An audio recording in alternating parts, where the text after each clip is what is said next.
Greetings to you again, and hello. Today I wanted to have a crack at why I don't actually think the whole free will thing, if we don't have free will, actually matters. Just a few thoughts, really. To be very clear, this isn't necessarily an objection to the argument itself. This, in fact, the premise of this whole discussion for a few minutes is that we have no free will, that the determinists are correct, that all of our actions, including this very video itself, is all predetermined by previous causes. Usually they go back to the start of the universe. There's a set of beginning causes, so to speak, and then every other cause is caused by that, and then the effects follow on from that. So this video was destined to be made from the start of the universe. We effectively have no free will. These kinds of arguments, so CosmicSceptic's one is the one that's mostly in my mind at the moment, because I've listened to a few of these videos, refreshers really, because I remember listening to these very good videos a few months back, and the whole concept has been weighing on me a bit, and I wanted to get my thoughts in as well, humble as they are, given the smallness of my own channel.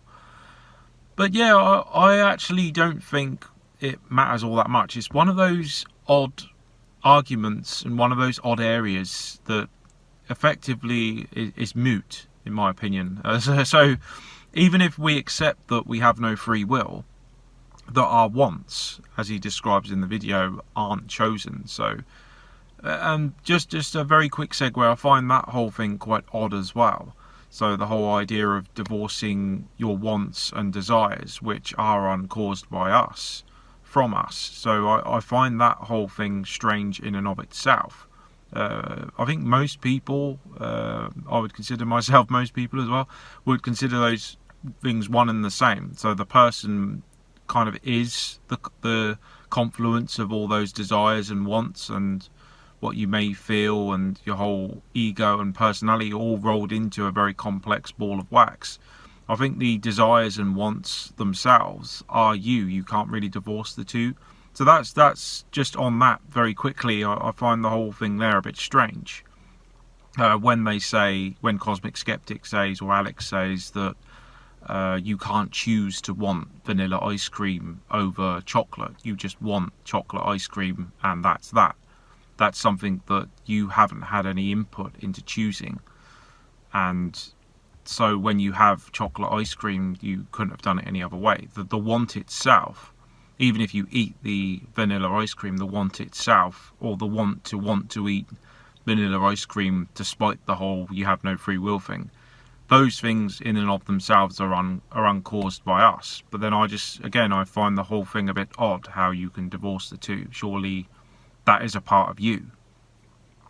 But anyway, even assuming all that's true, I don't see how any of this matters a blind bit, because if you effectively have free will anyway, if you think about it. So in terms of one's experience, your personal experience, your ego, your life path, you're never going to have full knowledge of all ends in your own life, let alone in the world.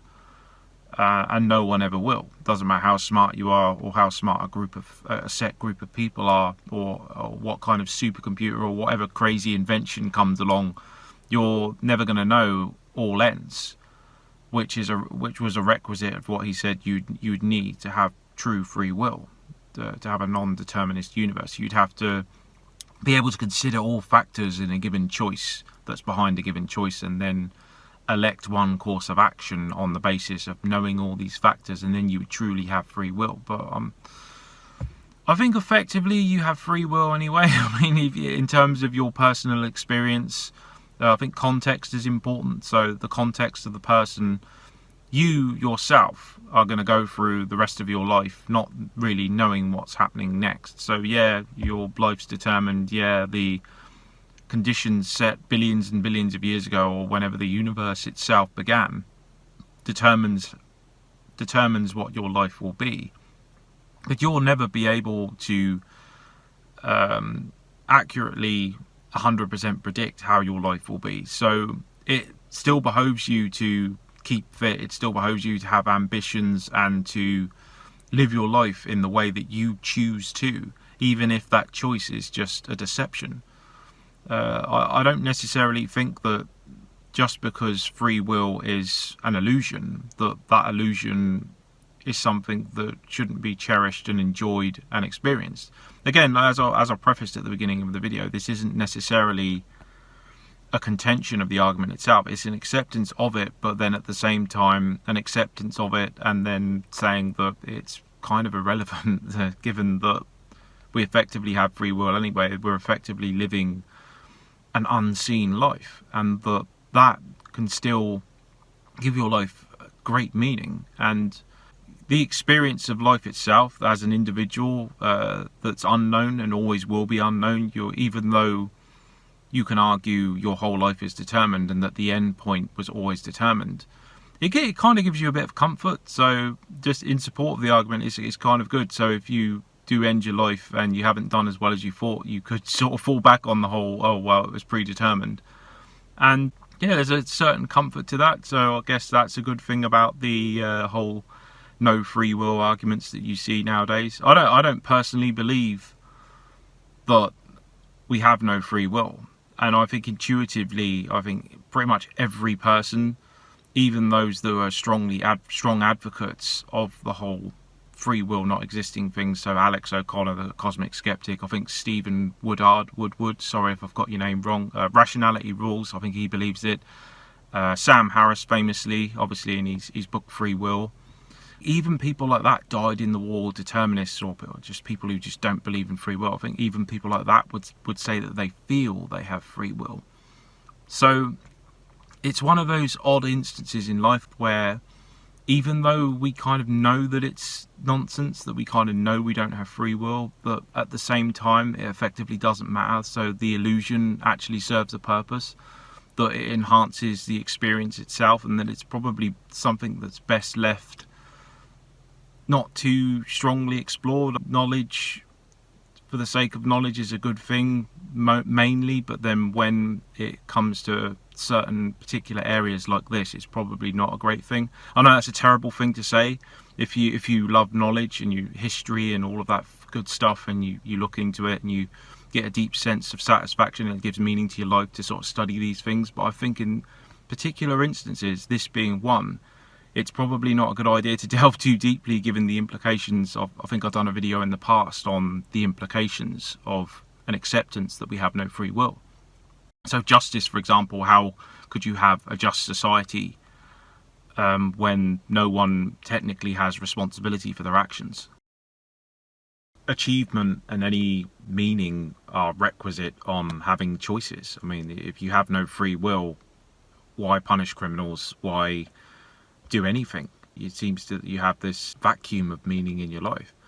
So just look at it that way. And I'm thinking about this, and I was trying to find a similar situation where a construct and an illusion, something that isn't real but still has use and still enhances one's existence, money. So a currency, for example, modern fiat currencies, technically speaking, that's literally the word is just the Latin vori decree. It's just it's an unbacked currency. It's just a medium of exchange. So money, effectively. I know these terms have specific definitions, but just for the sake of brevity, when you have a currency that doesn't have inherent wealth in of itself, it's just a construct. It's a consensus agreed on by people that a £10 note in the UK anyway, or a $10 bill in the US or whatever, has value because we all agree it does. It's a mental construct, it's an illusion, and yet that thing still facilitates economic exchange. It still has a proper function in the world.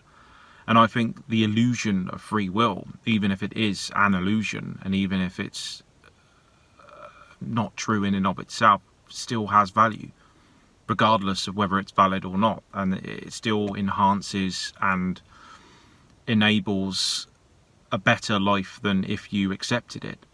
It's a funny thing to get my head around, of thinking about it, and it's one of those. I remember a quote in 1984, the book 1984. This is totally in a different context, but Winston says something like, when he's being tortured by O'Brien, the main villain of the book, and he says, I know I'm wrong. He's being brainwashed, sort of saying how the party's always correct and immortal and stuff like that, and he's just an individual, so how can he know what's right? 2 plus 2 may equal 5 if the party says it does. But then there's an interesting part where he says, I know I'm wrong, but I prefer to be wrong.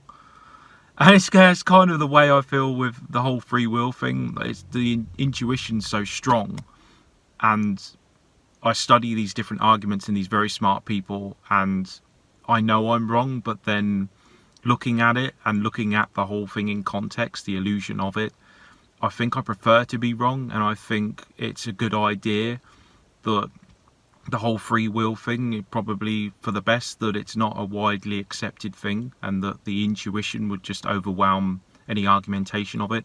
And I know it's a crazy thing to say, but yeah, that's just what I wanted to contribute today. It's not so much a contention, but trying to put the whole thing in context and saying that it effectively doesn't matter, because you de facto, in terms of your own personal experience, this life, you're born, you live, you die, your own experience, you effectively have free will. You feel as if you have free will, even though you might technically not.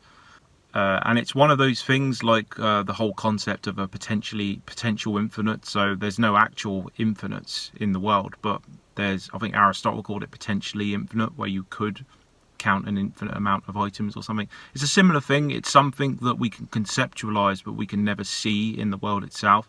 And free will, or a lack of it, falls into that category. So yeah, we have no free will, and yeah, you can play like word games and a priori figure out that we have no free will, but in effect you do have free will. And as a society of individuals with our own personal experiences, we feel as if we have free will, and we experience it that way. So does it really matter? I'm not so sure.